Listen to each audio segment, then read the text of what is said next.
Hello guys, welcome to my new blog. আর সকাল সকাল আমার জানের পার্সেল চলে আসছে।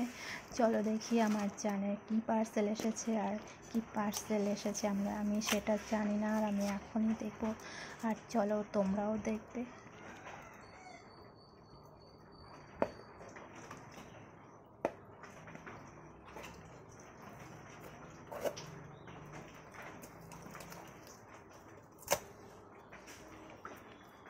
ওয়াও, ঘড়ি এসেছে, খুব সুন্দর ঘড়ি। আমার জানের চয়েস খুব ভালো, খুব সুন্দর।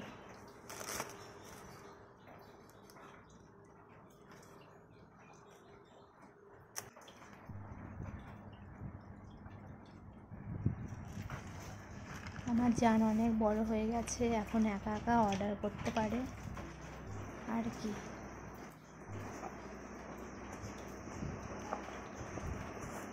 গুছিয়ে রেখে দিচ্ছে।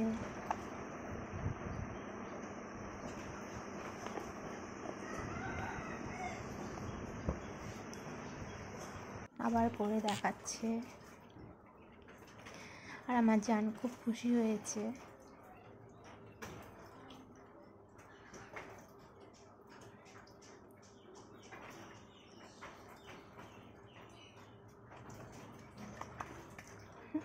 হাততালি দিচ্ছে, এতটাই খুশি হয়েছে। বাও, খুব সুন্দর জান, খুশি, স্মাইলও করছে।